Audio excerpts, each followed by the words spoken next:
अस्सलाम वालेकुम। स्वागत है आपका हमारे आसान उर्दू चैनल में। तो हम सीखने वाले हैं उर्दू बिल्कुल शुरू से जीरो से। जिस तरह हम हिंदी और इंग्लिश सीखने के लिए ABCD ANR को याद करना जरूरी है, ऐसे ही उर्दू में अलिफ से लेकर या तक हमें अल्फाज याद करने पड़ेंगे। हरूफ हैं, ये अक्षर हैं जितने भी।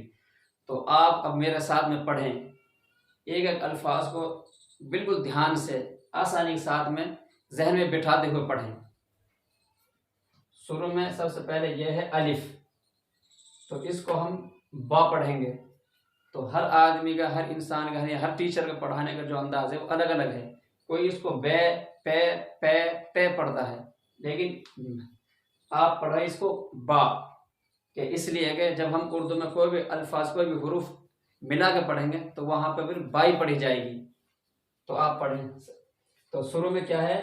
अलिफ, बा, ये पा, ता, टा, सा, जीम, चा, हा, खा, दाल, डाल, जाल, रा, ड़ा, जा, जा, सीन, शीन, साद, दाद, तो, ज़ो, आइन, गैन, फा, काफ, काफ, लाम, मीम, नून, वाव, हा, हमजा,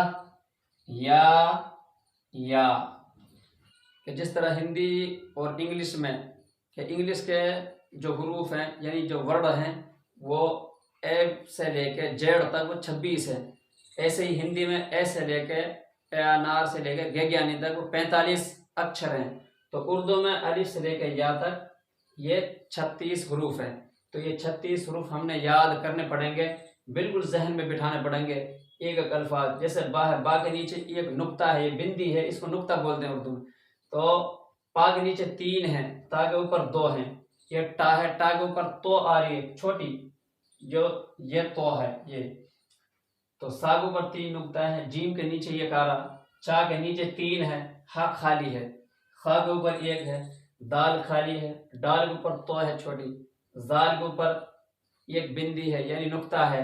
तो हमें दाल और राड़ा इनमें फर्क करना है कि दाल जो मुड़ी हुई होती है और रा लंबी होती है और नीचे से फिर मुड़ जाती है। तो ऐसे ही रा खाली है, डा के ऊपर तो की तो है छोटी, जा के ऊपर एक नुक्ता है, ये बड़ी जा है, बड़ी जा के ऊपर क्या है? 3 नुक्ता है। सीन है, सीन खाली है, कोई नुक्ता नहीं। फिर आगे शीन है, शीन के ऊपर 3 नुक्ते हैं। ये हमारे लिए पहचान जरूरी है, जहन में बिठाना है इनको। स्वाद खाली है, द्वाद के ऊपर 1 नुक्ता है, तो खाली है, जो के ऊपर 1 नुक्ता है। फिर आइन है, ये खाली है। ये गाइन है, गाइन के ऊपर 1 नुक्ता है। फा है, फा के ऊपर 1 नुक्ता है। और ये काफ है। काफ और फा में थोड़ा फर्क है, फा को हम थोड़ा लंबा लिखेंगे और काफ यानी फा को हम थोड़ा सा लंबा लिखेंगे इस तरह, और काफ को हम लिखेंगे थोड़ा गोलाई देंगे। यह काफ है, ठीक है। और यह छोटा काफ है। लाम है, मीम है, नून के ऊपर 1 नुक्ता आएगा। फिर वाव, हा, हमजा, या के नीचे 2 आएंगे। तो इनको ये हमारे पक्के याद हो जाएंगे, तो हमारे लिए उर्दू पढ़ने में आसानी होगी। आप इनको अलिफ से लेकर या तक जितने हुरूफ इनको पक्के याद कर ले, में इनको बार बार दोहरावें, जहन में बिठावें। हर एक नुक्ते जो ये बिंदी है, इनसे हुरूफ की पहचान करें, जहन में बैठाएं, इनको असबर याद करें, तो आपके लिए उर्दू पढ़ने में आसानी होगी। तो इनके बाद में जो दूसरा स्टेप हमारा पढ़ाने का है, वो इनके बाद बताएंगे कि इनकी शक्ल बन के नहीं उर्दू में हरफ बनता है। तो हिंदी में जैसे मिसाल तौर पे ये बा है, तो हम बा को शुरू में इस्तेमाल करेंगे। बा से हिंदी में हम बनाएंगे बकरी, तो किस तरह बनेगी वो आप देखें। तो जैसे ये बा है और ये का और री, ये बकरी है। तो अगर हम उर्दू में बा लिखेंगे शुरू में, तो बा ये पूरी बा नहीं आएगी, तो इसकी आएगी शक्ल, जैसे बा, तो इसको बोलते हैं शक्ल। ठीक है, तो ये अलिफ बा से लेकर यहाँ तक जितने भी हुरूफ की शक्ल हैं वो हम आपको अगले वीडियो में बताएंगे इंशाल्लाह। तो अब बकरी, हिंदी में बकरी बनी है, बा शुरू में आई है, तो अब हम इसको बा बीच में लेंगे, यानी बीच में लेके नहीं, फिर हम इसको कोई भी हुरूफ, कोई भी अल्फाज या कोई भी अक्षर बनाएं, जैसे सा ब का, सब का। बकरी हम हिंदी में पढ़ते हैं बा बकरी, तो बा शुरू में बै आई है, तो हम पढ़ते हैं हिंदी में बा बकरी, तो बीच में भी बै आई है, बै बकरी आई है, और लास्ट में अगर हम इस बै को इस्तेमाल करेंगे लास्ट में,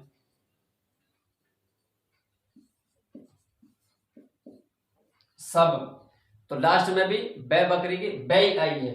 और हम उर्दू में ऐसे नहीं, उर्दू में जो है इनकी शक्ल आती है, जैसे अब हम बनाएंगे हिंदी में जैसे बकरी बनाई पहले, तो हम यहाँ पे उर्दू में बकरी बनाएंगे, बा कै री, बकरी।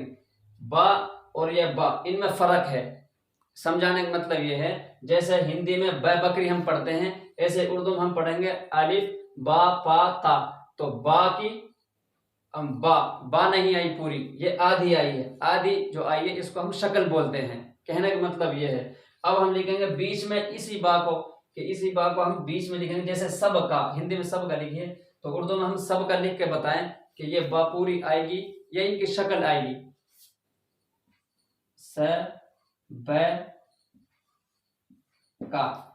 अब देख लो, ये जो बा है और ये जो बा है, इनमें फर्क है, ये बा पूरी नहीं आई, बीच में भी, शुरू में भी बा पूरी नहीं आई, ये भी शक्ल है और ये भी शक्ल है।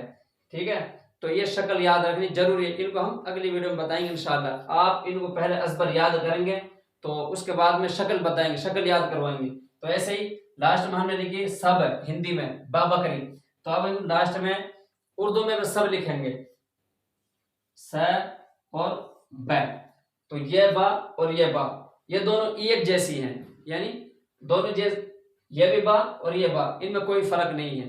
लास्ट में अगर कोई हुरूफ आएगा उर्दू का तो वो पूरा आएगा, जैसे ये बा आई है।